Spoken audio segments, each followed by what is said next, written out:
You may be wondering why we're doing chapter 5 instead of chapter 4 next. Well, we're not going to skip chapter 4, but we should be studying histology in lab and looking at tissues, and so I've changed the order of these so that we can stay a little closer together in lecture and lab. Sometimes that's really just not possible, but this is one that I am able to swap and have us be in the same place. And tissues tends to be one of the harder topics for students, and so I want to give you as much reinforcement as I can. This is why you do have that extra assignment in your folder to go through the histology tutorial. It's very important that you don't just try to rote memorize these different tissues. You need to try to understand them. So you're also going to have a lecture about identifying tissues in lab to watch as well. In more complex organisms, cells are organized into tissues that are cells of similar types and that have the same function. Understanding how these cells behave and how they reproduce can make understanding biology or the physiology of biology a little bit easier. Tissues are building blocks for everything in your body, and understanding histology also helps you to predict and understand the behavior of organs and how they function. So tissues are similar cells with a common function. And the study of tissues then is called histology. There are 4 primary or major types of tissues. We have epithelial, connective, muscle, and nervous, and we're going to look at all of those. So we're going to have the introduction to tissues in general, and then we're going to look at epithelial in this presentation. Part 2 is going to be connective, and part 3 is going to be muscle and nervous tissue. These tissues associate, assemble, and interact in order to form organs that have those specialized functions. We can distinguish them from each other by analyzing the differences in things, and this is very important. Differences in cell size, shapes, how they're organized. So how are cells put together? We tend to not think about the fact that cells have to be organized and grouped together. They're held together by what we call intercellular junctions. Intercellular junctions connect cell membranes in closely packed cells. So that's how they're put together. And we have 3 different types here we're looking at. We have a tight junction. That is where membranes of adjacent cells basically fuse together and surround the cells kind of like a belt. And that closes this space between them. You can see tight junctions right here, and basically it just wraps around and cinches up like a tight belt.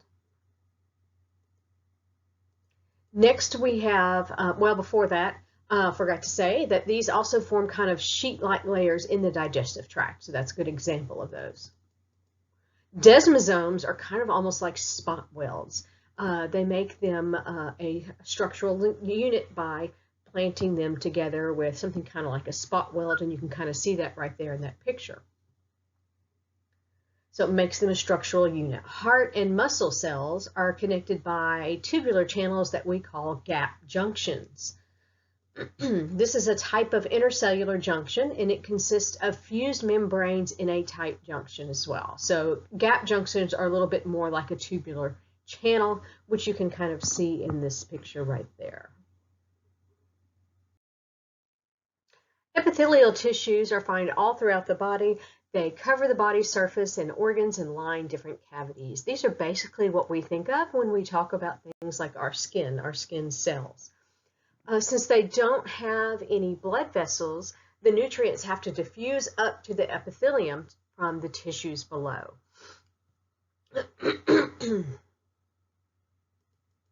So cells readily divide, which helps healing occur rapidly.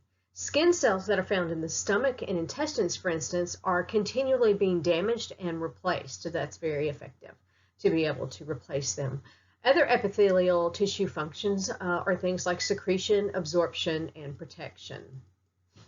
These are going to be tightly packed together. They divide readily, and it's also important to remember that these do not have blood vessels, okay? And that's going to be important when we look at something we're going to call keratinization. So these are classified by cell shape and the number of cell layers. So you want to be sure that you pay attention to this and learn how to identify these and not just try to rote memorize them, because when you do your lab exam, if you just try to rote memorize, they're basically going to all look the same, okay? So you really want to work on this unit. So the shape, we have three basic shapes. We have squamous, which is a flat, not fat. Squamous is flat, so this cell right here actually is a flat cell. And then we have cuboidal, which is roughly kind of square or cube shaped, and then columnar. So cuboidal is going to be like this, and columnar is going to be a little bit more like that. It's going to be taller. And we do have some intermediates, and we will talk about how to tell which one it is if they look really, really close. We also have different layers. We have what we call simple. This right here would be an example of simple because it is one layer of cells. Stratified, you would have several different layers. So this would be one layer, and then there'd be another layer, and it would keep going. You would have several different layers there. So we've already said, but I want to remind you that when we're looking at these tissues, we want to be able to identify them and distinguish them from each other by analyzing the differences in that cell size, shape, and the way they're organized, and then of course also their function. So we're going to have what we call a basement membrane, and you can see that basement membrane is outlined right here. It's on the bottom, so that's kind of why we get basement, so think bottom basement. So the basement membrane is going to anchor or attach epithelial tissue, which is the skin cells, to the underlying connective tissue.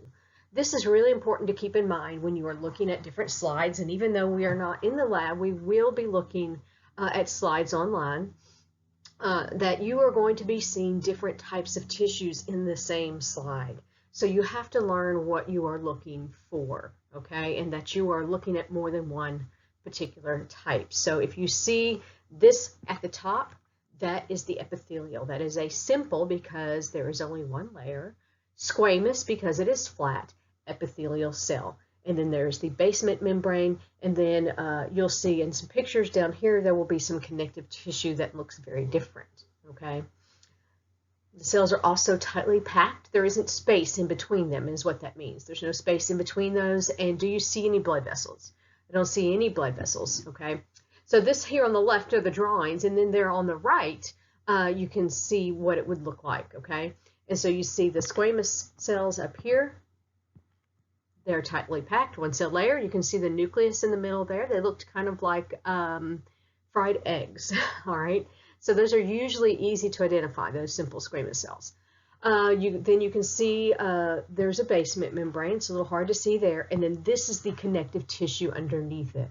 All right. And so if you were taking your lab exam on this, I could point out and ask you for several of those things. What is the nucleus? I might point to the nucleus and say, what is this feature?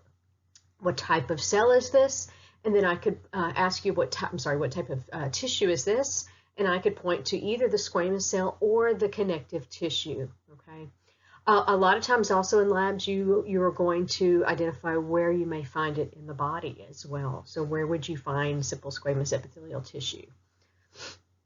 You know, are there any blood vessels in this particular type of tissue? That could be a question as well. You'll probably more likely with me see that on your lecture exam. So this is going to be, well, we'll address that in a moment. One thing I forgot to tell you in the previous slide is to look for that free surface, that open surface that was at the top layer of those cells. And I will go over that in the lab video, but that's one way you know that you are dealing with epithelial. Now that does depend on the type of slide you are looking at. If it is a cross section, you're not necessarily going to look at that, but we will go over that. So simple squamous, single layer of flat cells.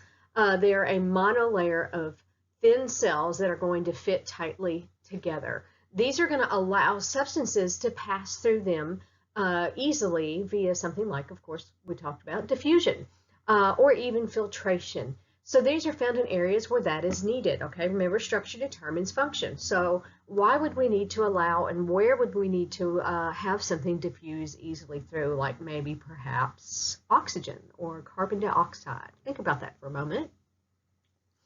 Well, you would want to be able to do that in the lungs, right? You want to be able to have oxygen exchange in the alveoli of the lungs, oxygen come in, carbon dioxide going out. They also do things like lining blood vessels. Why would we want them to line blood vessels? Well, we want them to line blood vessels because we've got to get that oxygen once it gets in the body to the particular organs and muscles and things that need oxygen in order to do cellular respiration. They can also line things like lymphatic vessels.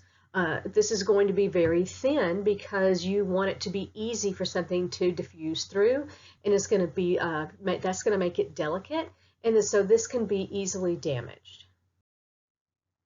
So now let's look at simple cuboidal, and these are the ones that are, like I said, roughly square shaped. Okay, they're kind of cube shaped, and you do have to kind of use your imagination sometimes to see that this is kind of a cube. Okay, so simple cuboidal epithelium. These are going to be cube-shaped cells in a single layer, and of course they're going to have the spherical nuclei. And for cuboidal, that should be found in the center of the cell. Whenever you have some cells that are kind of in between in size, between the cuboidal and the columnar, you want to look at where the nucleus is, because the columnar has the nucleus in different places. The cuboidal is in the center, so you want to look at the placement of the nucleus. If it's really hard to tell if it's columnar or cuboidal, remember that. Look at where the nucleus is. So simple cuboidal epithelium lines things like the follicles of the thyroid gland, covers ovaries, and lines kidney tubules and ducts of certain glands. In the kidneys, it's going to function in what we call tubular secretion and reabsorption, and in glands, it secretes glandular products. Now, what you're seeing here with the white space is an opening. And so, like when things line substances like blood vessels or glands, whatever product it is that needs to go through there is what's going to be in the white area. So when we look at tissues that line blood vessels, you can actually sometimes see little red blood cells in there. It's really pretty cool when you're able to see that. So now we're looking at simple columnar epithelium. So these are going to be way more elongated normally than cuboidal, but like I said, there are some intermediates there.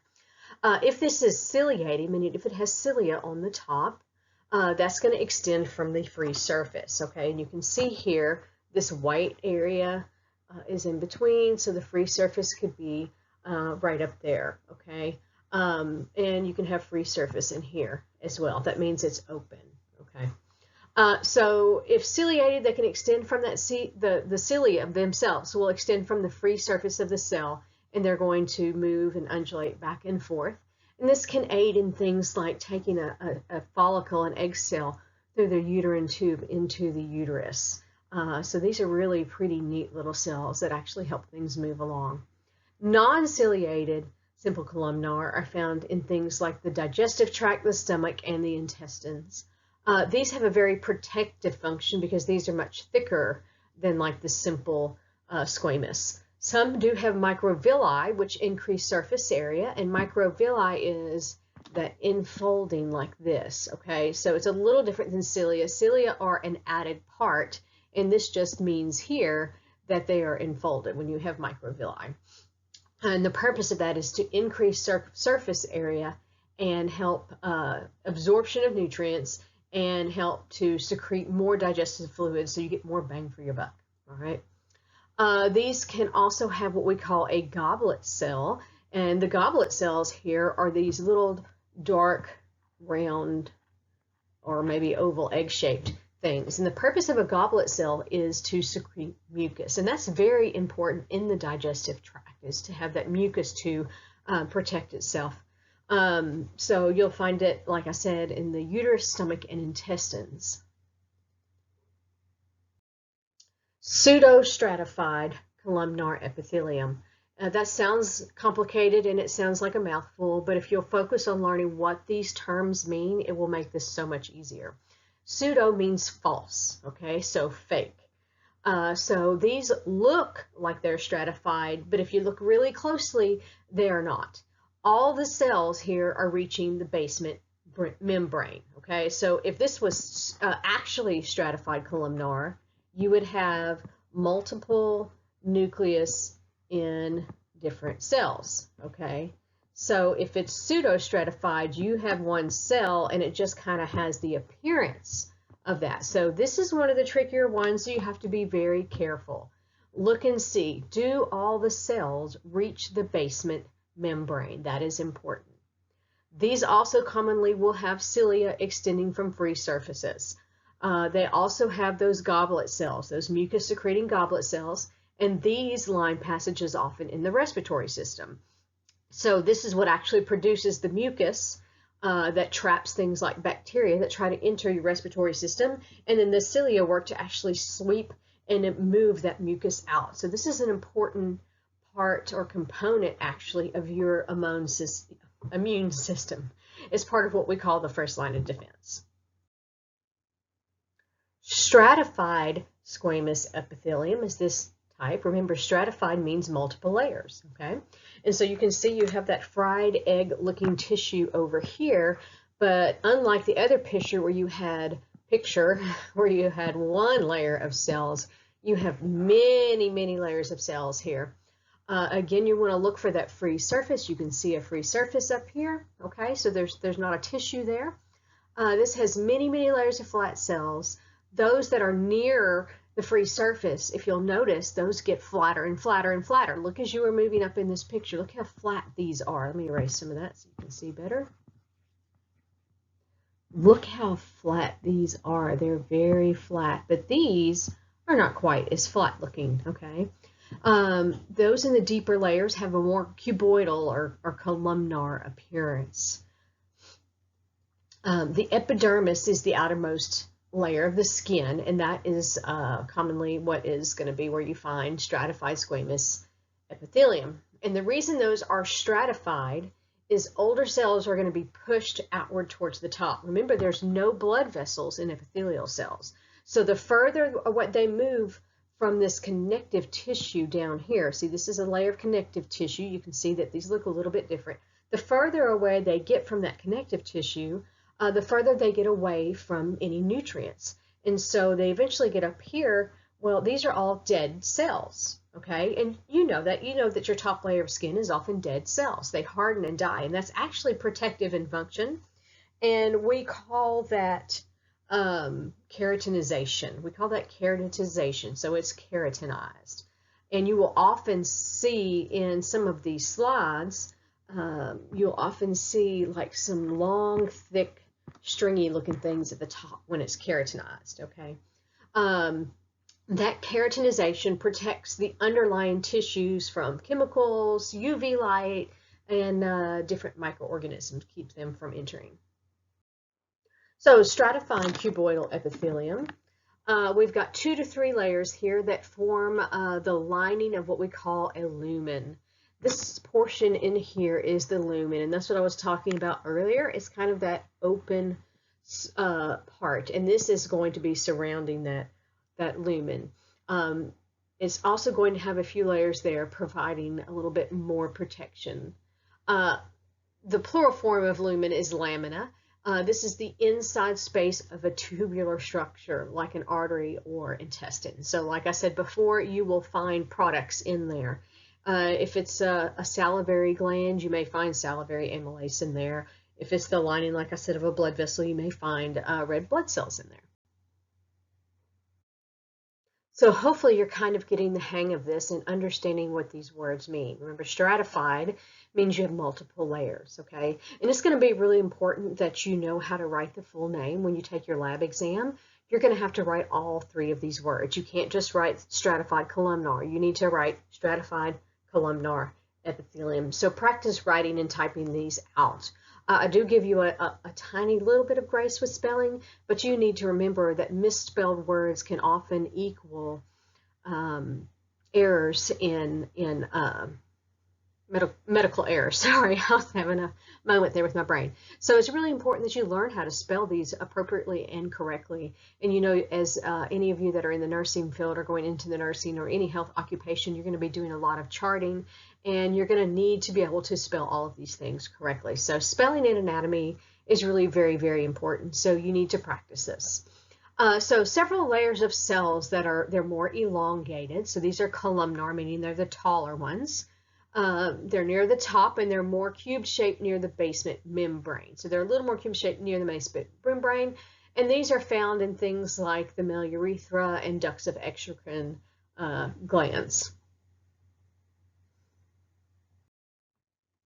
Transitional epithelium is really kind of a neat type of tissue to me. It's specialized to change in response to tension pressures. So you will find this in areas where it forms things like the lining of the urinary bladder, the ureters, and urethra. So think about this. Why is it you can hold your urine? Because you can have distension. The tissue will actually stretch in order to hold that urine due to that tension. So it responds to that, and so its function is going to be a little bit more stretchy and allow for some accommodation there. So if the organ is distended, the tissue is going to stretch, and the physical appearance of the cells actually changes. So you can see that in this picture here, how the top looks a little bit different than the bottom. So that's really important. You want your bladder to be able to stretch, because if it doesn't have that expandable lining, then we're going to have a lot of problems when we try to hold it. And you know that those in the medical field, nurses are often having to hold their bladder for a really, really long time. So you are going to want to really appreciate transitional epithelium.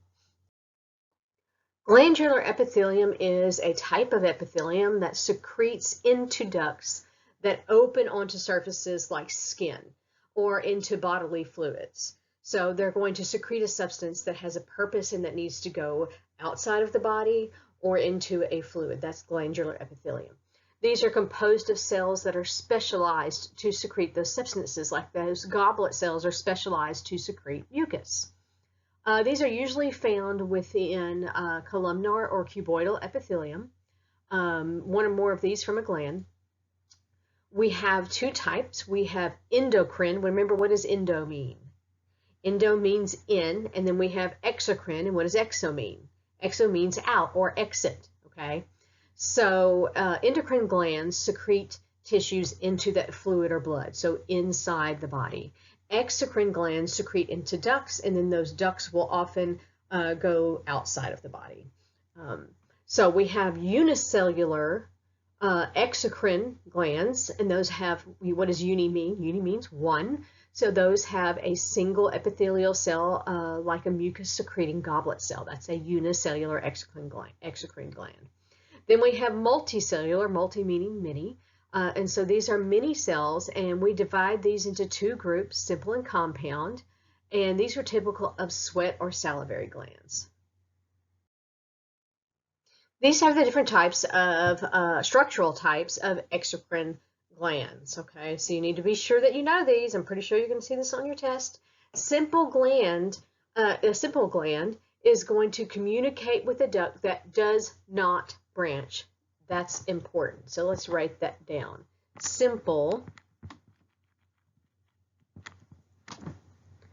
no branching. It does not branch before it reaches the glandular cells or secretory part, okay? A compound gland, it branches. Oh, sorry, that's terrible handwriting. It branches repeatedly before the secretory part. So that is important. So this top layer here you're looking at, those are all simple, okay? And then we have compound underneath. These are also classified by the shapes of the secretory area. So epithelial lined tubes are going to be tubular glands. So they are like little tubes. If they have a sac-like area, then we call them alveolar, kind of like our alveoli in our lungs. So these are the different structural types here. We have simple tubular. That one seems pretty explanatory, self-explanatory there. Is very simple, and it looks like a little tube. So this guy here, that's our simple tubular. And then simple branched tubular, so it's very similar, but it has more than one branch. Simple coiled tubular, these all make really great sense. It coils, so it's simple, it is tube shaped, and it forms a coil. And then we have simple branched alveolar, and this is similar to the tubular, except instead of a tube, it has this more rounded shape to it down here. And then we have the two compound types. So we have the compound tubular, which looks more like a tube, and the compound alveolar, okay? So now we're going to look at the types of glandular secretions. Glands that release entire cells that are filled with their secretory products are called secretory glands, however you want to pronounce that. Okay, so these are classified as three different types. We have merocrine, apocrine, and holocrine. Merocrine glands are going to release products by exocytosis, so leaving the cell. And these are going to include things like the pancreas or sweat glands, all right, like the pancreas or sweat glands. You can see this first picture here is merocrine right here. Let's see. Here's your merocrine right here. These are your merocrine glands. Apocrine are going to be the type where small portions of their glandular body break off during secretion. So here in this first picture, you've just got this product being secreted.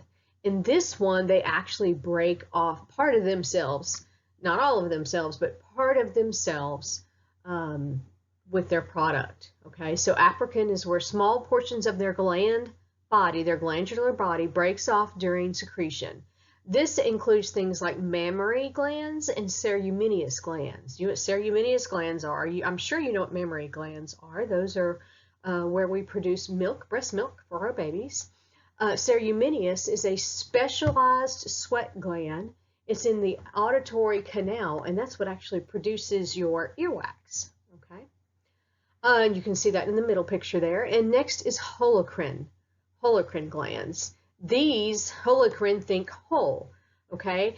Apo kind of means part, holocrine means whole. So these release entire cells, or the whole cell that disintegrates, releases their secretions after it disintegrates, after that entire cell portion comes off. And this is going to be like a sebaceous gland, and that releases a waxy fatty substance often found in hair follicles. The difference among these, this is important to understand, among merocrine, apocrine, and holocrine secretions are the amount of cytoplasm secreted along with the glandular product. So let's do a little quiz. Quickly answer. How much cytoplasm sorry, I'm tongue-tied again today.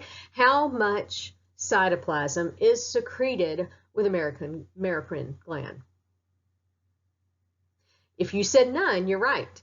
How much cytoplasm is secreted with a holocrine gland?